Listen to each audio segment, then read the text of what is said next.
StraightallDay.com. To the show where you learn the discipline to show up day after day, to do the work, the confidence to put yourself out there boldly and authentically, and the mental toughness to continue showing up, doing the work, putting yourself out there even when the success you've expected to achieve has yet to be achieved. And on top of all this, you get a huge dose of personal initiative, which is the go-getter energy that moves any one of us, including yourself, to go and make things happen instead of wait for things to happen. And then we put all this together into a series of frameworks, approaches, insights, strategies, and techniques, all underneath the umbrella of one unifying philosophy that is called work on your game.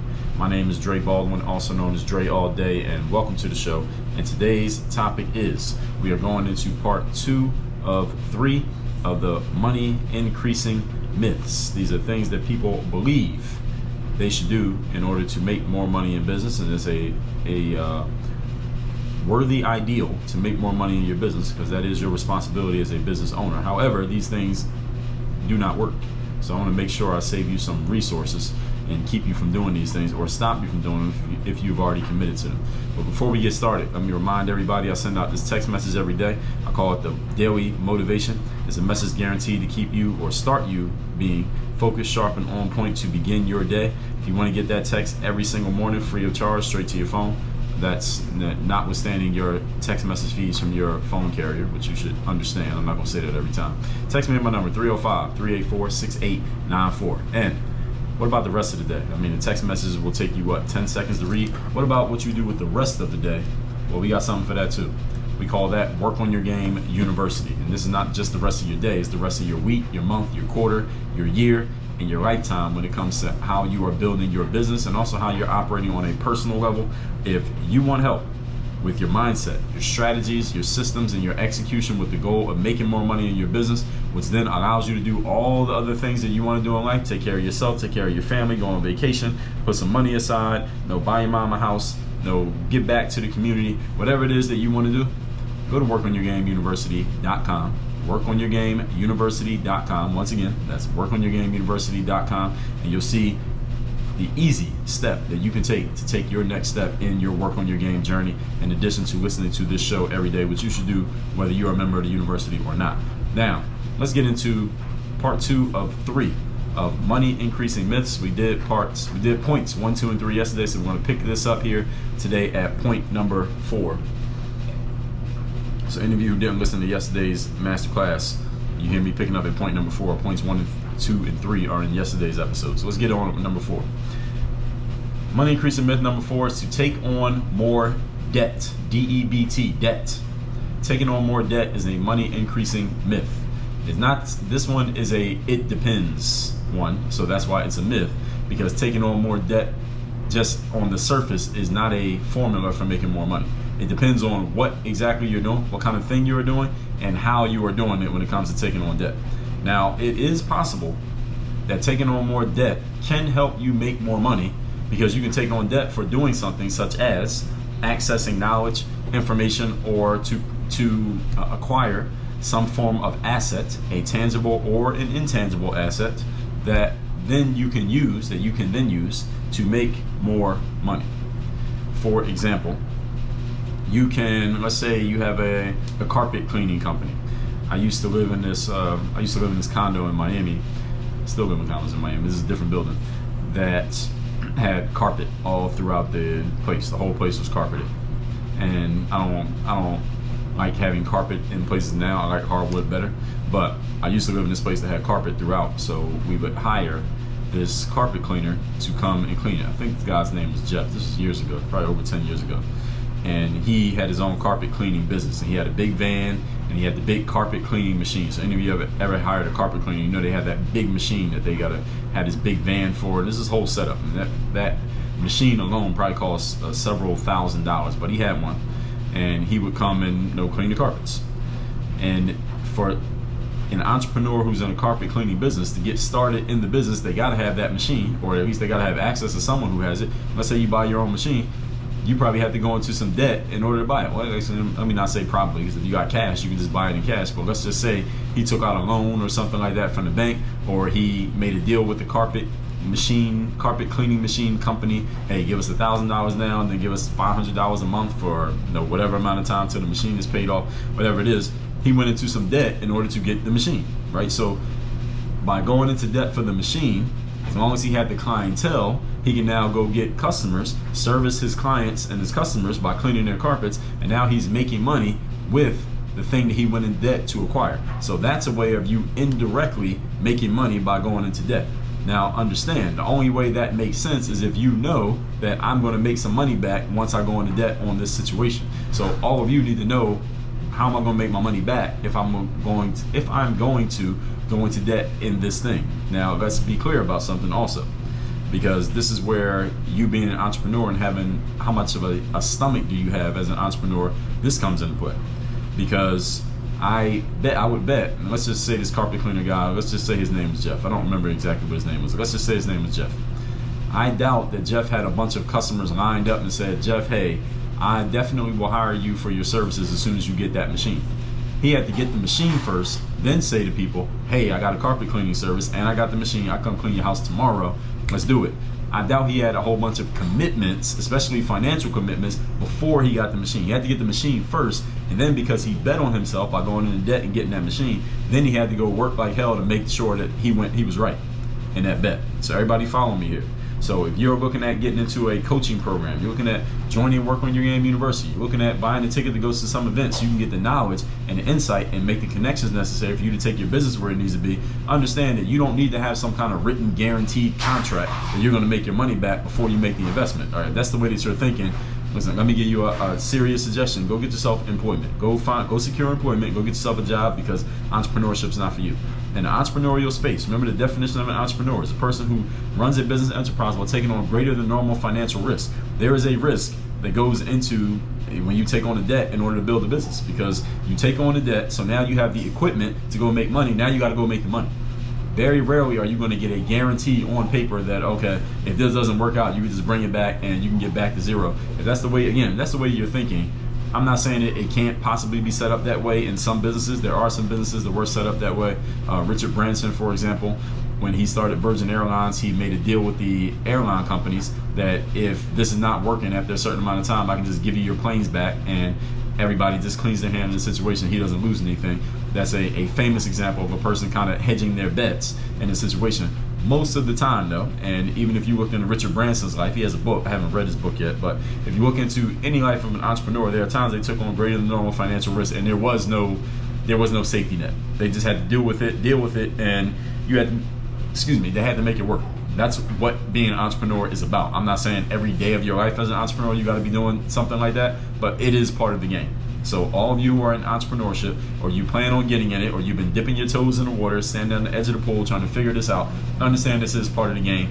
If you don't have the stomach for that, two things you can do. One, you can stay on the edge of the pool and not get in.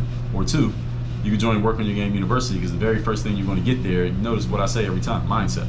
Bulletproof mindset will help you have the fortitude, the internal fortitude to deal with the inevitable ups and downs that come with being an entrepreneur. They are inevitable. They are part of the game. It's just part of the hustle of what you're in. And I work with and talk to a lot of entrepreneurs. This is a normal thing. So I want you all to understand that. So as I was saying here, we're still on point number 4. We're talking money increasing myths. It will be an indirect way if you take on debt to increase your income. Because taking on debt alone, just on a financial statement, is a loss. That's a liability.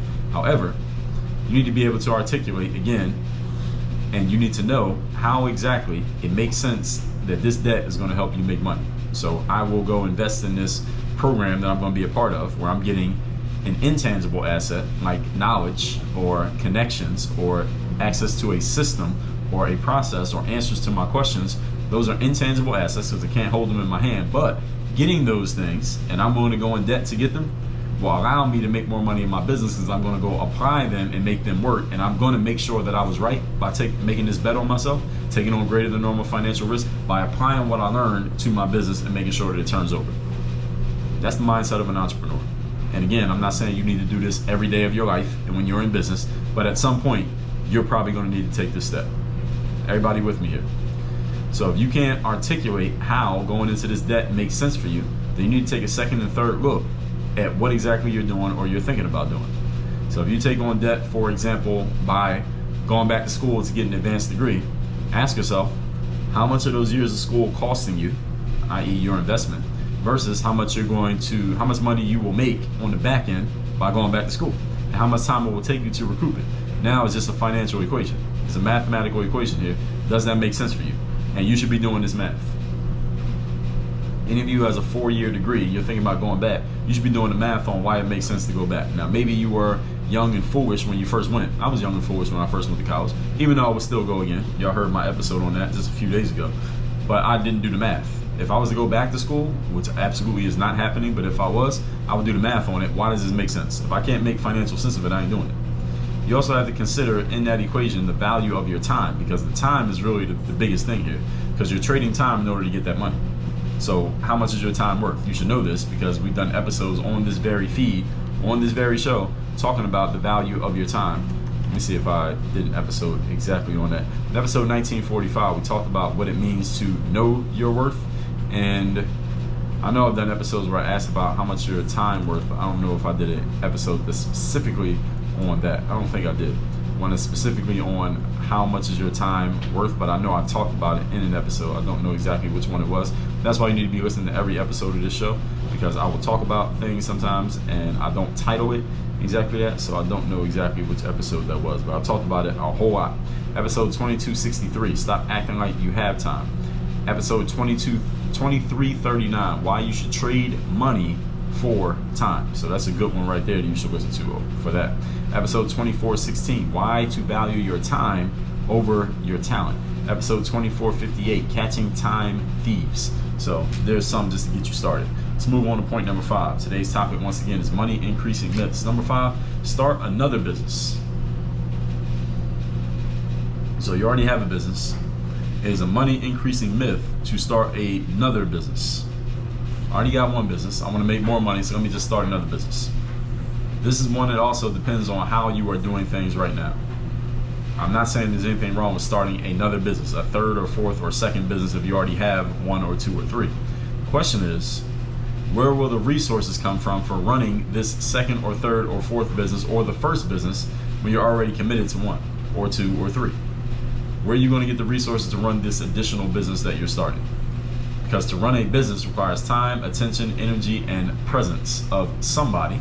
It doesn't have to be you, but it requires somebody's time, attention, energy, and presence. Who is that somebody that's going to provide that? That was a song. There's this singer named Aaliyah.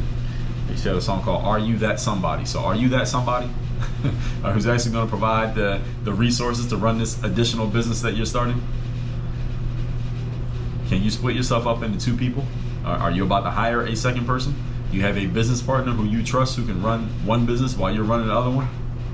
Do you have other people who can do this while you focus on one thing, they can do the other thing? And do you trust that they will do it the right way? The way that you want it done? Do you have everything in your business process driven and systematized so that they can't mess it up, so that they just have to follow the system and they're not just deciding on their own what to do? I know some people whose names I won't mention here who are business owners, and they are not process driven in the way they run their business. They just do things, and they have enough clientele that their business continues to run even though they have no process whatsoever in how they're doing their business. You don't have process whatsoever in how you're doing your business. The failure point is that, number 1, anytime you're not there, something's going to go wrong. And number 2, at any point if you decide not to be there, you just choose not to be there, well, things may fall apart because everything is based on you just making sure everything's on point. You put a system in place, the system can replace you. You can still work, but you're not the overseer of the process. The system becomes the overseer of the process. So you want to have that process in place in business. If you want to start a second business, you better have a clear process of how everything works in the first business. If you don't, running the second business is actually going to be the death of the first one and the second one, because they're both going to fail. The second one's going to fail because you don't put processes in place, and the first one's going to fail because there were no processes. And now you're splitting your attention between both of them because you can't leave one alone because there's no process. So you got to be there. You're giving half of your attention to one, half to the other. You can't run a business like that. Entrepreneurship is not a part-time thing. At least not in that way. You're going to start a second business. So this is the key question. That do you have systems in place that allow your business to run smoothly and systematically without you?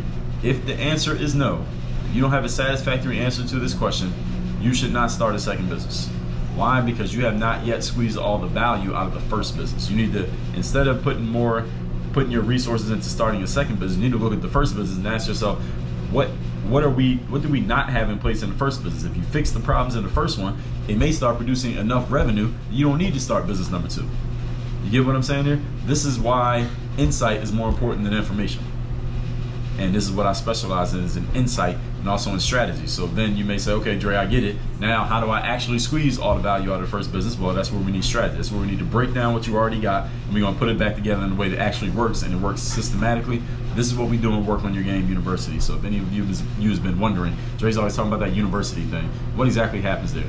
I just gave you a snapshot. That's what happens. So go to workonyourgameuniversity.com if you have not yet, especially if you want to make more money in your business and you're thinking about doing any of these things that I'm pointing out to you, you should not do. Point number 6. Topic once again today, we're on part 2 of 3, money increasing myths. Number 6, go get more information from books, podcasts, and YouTube videos. This is a very, very inaccurate formula, but is also one of the most common myths that people default to, and they default to these myths for several reasons. This is one of the most common myths that people default to when things are not working or they want to get things working, is let me just go get some more information. That'll solve my problem. No, it won't. What it will actually do is compound your problem, because it will add more information to your head that you don't even need, when information is the problem. Information is what got you into this situation in the first place. Now, you don't need information. What you need is execution, and not execution on the information that you already have. You need information on the insight that you don't have. This is the biggest thing. I talk to entrepreneurs every single day, and 50% of my conversations, no, let me not say 50, I'll say about 40%, conversations I have with entrepreneurs. An entrepreneur says, I already know what I need to do. I already have all the information that I need. I just need to execute on what I already have. All right, I just got to do what I already have in place. No, you don't. Most entrepreneurs, this is not your problem. You don't need to just do what you already have in place, because doing what you already have in place has got you to the point that you are right now. What you need to do is execute. You do need to execute, but you need to execute on insights, not on information. What are insights? Insights are higher quality questions that you often cannot immediately answer when they're posed to you. When you start addressing the insights rather than the information, then you're going to start getting the results that you want. Challenge is, many people never get access to the insights because you're only going off of your own brain. You are usually the least qualified person to give yourself an insight. I don't get insights from talking to myself. I get insights from talking to other people. And it's the same thing for you. You get insights from talking to other people, listening to other people, letting other people present things to you in a way that you never would have considered on your own, because your brain is not wired to consider them that way, at least not yet. But now once you get the insight, now the wiring on your brain changes because you got insight from another person. This is why connection matters so much, people. This is why you need to be associating with other people who are playing the game at a high level, not just talking to yourself and watching YouTube videos by yourself. This is the least efficient and slowest way to achieve success. Not that you can't become successful this way. It's just very inefficient and it takes a long time. Most of the time, the people I talk to don't want to be inefficient and they don't have time to waste. They want to do stuff. They want to achieve success like now. You want to achieve success now, folks, you got to get out of the house. You got to get out of your own head. Reading more books, listening to more podcasts, watching YouTube actually drives you deeper into your own mind. Because what are you going to go look up and read and watch? Probably stuff that you're already looking for. And the stuff that you're already looking for is based on the information that you have, not on the insights that you are missing. You get it? So even if it was out there for free, you wouldn't find it because you ain't looking for it. And you wouldn't know how to look for it. And the algorithm cannot tell you what I'm telling you. Meaning the algorithm is not going to surface the video that you actually need to watch because you ain't even aware of it. It's not even in your consciousness. Everybody follow what I'm saying? This is one of the most common myths that people default to. Let me go get some more information so I can make more money. If all it took to make money was information, then all the professors and all the colleges in America wouldn't be working at colleges. They'd be so rich they wouldn't need a job. If all you needed was information. All right, they got access to more information than everybody. Somebody tell me I'm wrong. The most important reason this is an inaccurate formula is because getting more information, quote unquote, is the most convenient, it is the easiest, and it is the most comfortable way to think you're going to solve your problem. I can make more money by just getting more information. Really? How long has Google been out? All right, everybody's familiar with AI software now. You can type in a question and it gives you a whole blog post. We all got access to it. If you're listening to this, you have access to it because you got a data connection or internet, Wi-Fi, All right, why ain't everybody making all the money they want to make? If that's all it took was access to information. We all got access to more information than we even have time to consume. Why isn't everybody making all the money that they want to make if that's the case? Let me just get more information. All right. Information is free, it's easily accessible, and it doesn't make anyone uncomfortable to gather information. That's why you know it's not the key to your success. Why? Because this is something that anybody can access. Anybody can access information. Anybody can consume information. It's completely free, and it doesn't make anybody uncomfortable to have to deal with it. So you know what things that fit that description are appealing to. You know who that's appealing to when it's anything that fits that description. Free, easily accessible, and is not uncomfortable to use it. The masses. The masses of people. Those are all the people at the bottom of the pyramid. And what did I just tell you? What have I told you many times? If you want to be more successful than anyone in a space, than most people in any space, look around at what the majority of people there are doing and do the opposite. Not the same, the opposite of what they're doing. Anything that is free, easily accessible, and is very comfortable to consume will be very appealing to the masses. Why? Because most people are average by definition, and average people will gladly consume anything that's free, easy, and comfortable. You need to do things that will cost you. They are not easy to get to, and it's probably going to make you uncomfortable in the process, even though you paid for it. That's what you need. Also known as insight. Available in abundance at workonyourgameuniversity.com. The reason why this is a myth, gathering information, because we're all so used to it, is that we all have more access to more information than ever. Yet most people do not have anywhere close to the outcomes that they wish to achieve, even though we got all the information. Common reason, you ask somebody who doesn't have the outcomes they want, why aren't you there yet? What's in your way? You know what people usually say? I just told you this. 40% of the time, this is what I hear from people. I just got to work harder at what I'm doing, or I just got to put more time into what I'm doing, or I just got to get organized with what I already got. Really? Is that really all you need? If that was all you needed, you would already have done it. All right, cut the bullshit. Once you have a baseline level of knowledge and you know how and what to do, more information is not the key to you making more money. Should I say that again? Let me say that one more time. Once you have a baseline level of knowledge about what to do and how to do it, more information is not the key to you making more money. What you need is more insight, that is questions that you hadn't thought of, better quality questions, a better strategy, plan of action, and a system, that's the mechanism that makes the plans work over and over again, for operating what you do. That's what you need. Insight, strategies, and systems. You do not need more information about what you do. You don't need to get better at making cakes. If you're already making cakes and you're a baker, for your bakery to make more money is not about you getting better at making cakes. It's about you getting more insight into how you run your business, a better strategy about how you execute your business, and a system so that execution is consistent and duplicatable and predictable. That's what you need if you want to make more money in business.